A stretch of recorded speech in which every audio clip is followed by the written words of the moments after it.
മാസമായി അയാൾ നടത്തിയ ആസൂത്രണം, അതിൽ തന്നെ എങ്ങനെയാണ് ഇരുമ്പ് കമ്പി മുറിച്ചത്, അതിനുവേണ്ടി വെളിച്ചെണ്ണ തേക്കുന്നു ശബ്ദം കേൾക്കാതെ, ഇതൊക്കെ അയാൾ പറഞ്ഞിട്ടുള്ള കാര്യങ്ങളാണ്. അത് അറിയാതിരിക്കാൻ വേണ്ടി അതിൽ തുണി ചുറ്റി വെക്കുന്നു. ഇതെന്താണ് എന്നൊരു ഘട്ടത്തിൽ ജയിൽ വാർഡൻ ചോദിക്കുമ്പോൾ അത് എലി വരാതിരിക്കാനാണെന്ന് പറയുന്നത്. അത് വിശ്വസിച്ച് പോകുന്ന ജയിൽ വാർഡൻ. കൂടാതെ താടിയും മുടിയും ഒക്കെ വളർത്തി ഒരു ചട്ടങ്ങളും ബാധിക്കുന്നില്ല, വ്യായാമം ചെയ്യുന്നു, ചോറ് ഒഴിവാക്കുന്നു ഭാരം കുറയ്ക്കാൻ, കാരണം അയാൾക്ക് ചാടിപ്പോകണമല്ലോ, ചപ്പാത്തി മാത്രം കഴിക്കുന്നു. അതിനുശേഷം ഇത്ര വലിയ മതിൽ, ആ മതിൽ താങ്കളിപ്പോൾ കണ്ടല്ലോ, എത്ര വലിയ മതിലാണ്, അതിലൂടെ അയാൾ ചാടിപ്പോകാൻ വളരെ കൃത്യമായി ഇതൊക്കെ ആസൂത്രണം ചെയ്ത് നടപ്പാക്കാൻ കഴിയുന്നു. കുരുക്കിടുന്നു, അതൊക്കെ കഴിഞ്ഞ് അപ്പുറത്തേക്ക് അനായാസം ഇറങ്ങിപ്പോകുന്നു.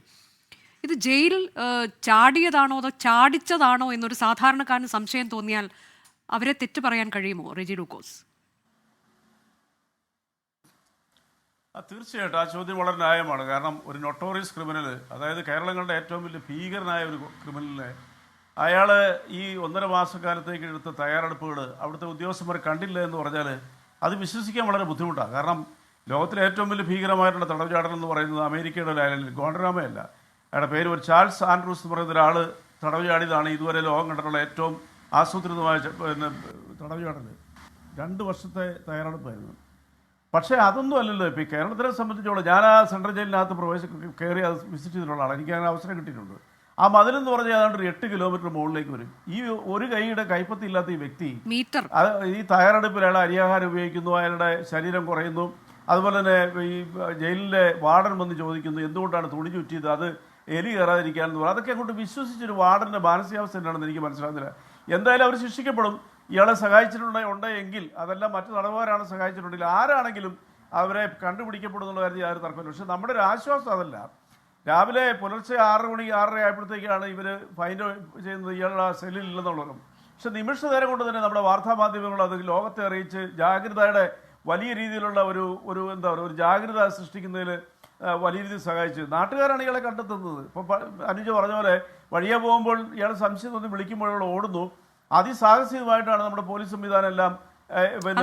ഈ നാട്ടുകാരുടെ കാര്യം നമ്മൾ എത്ര എടുത്തു പറഞ്ഞാലും മതിയാവില്ലല്ലോ ശ്രീ റെജി ലൂക്കോസ്. ഇപ്പോൾ അയാളെ കണ്ടാൽ മുൻപ് നമ്മൾ കുറച്ചു കാലം മുൻപ് കണ്ട ഗോവിന്ദചാമിയെ അല്ല, അയാളുടെ മുഖച്ഛായ തന്നെ മാറിയതുപോലെയാണ് ഇപ്പോൾ. എന്നിട്ട് പോലും ഒരുപക്ഷെ ഈ ഒറ്റക്കൈ മറയ്ക്കാൻ നടത്തിയ ശ്രമവും അതൊക്കെ കൊണ്ടാകാം ഈ ആളുകൾക്ക് പെട്ടെന്ന് തിരിച്ചറിയാൻ ഒരു സംശയം തോന്നുന്നു. അവർ പേര് വിളിക്കുന്നു, അപ്പോൾ ഇയാൾ ഓടുന്നു. ഇതൊക്കെ നിർണായകമായി മാറി. അതിനുശേഷമാണ് പോലീസ് അങ്ങോട്ടേക്ക് എത്തിയതും അയാളെ പിടികൂടിയതും.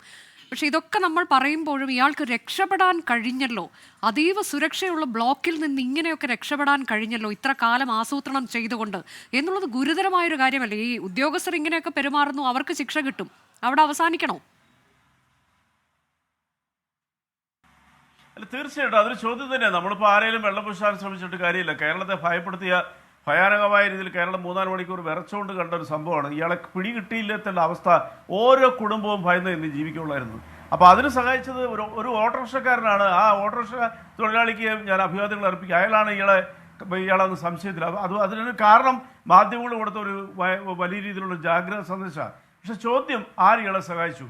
ആ ചോദ്യത്തിൽ വളരെ പ്രസക്തിയുണ്ട്. ഇത്രയ്ക്ക് നൊട്ടോറിയസ് ആയിട്ടൊരു ക്രിമിനലിനെ അയാളുടെ പശ്ചാത്തലം നോക്കണം. 14 ക്രിമിനൽ കേസുകളിൽ തമിഴ്നാട്ടിൽ പ്രതിയ, 3 ക്രിമിനൽ കേസിൽ അയാൾ ആന്ധ്രാപ്രദേശിൽ പ്രതിയ. അയാൾ വധശിക്ഷ മേടിച്ചു കൊടുത്തിട്ട് സുപ്രീം കോടതിയിൽ നിന്ന് അയാൾ ജീവപര്യന്തമാക്കി.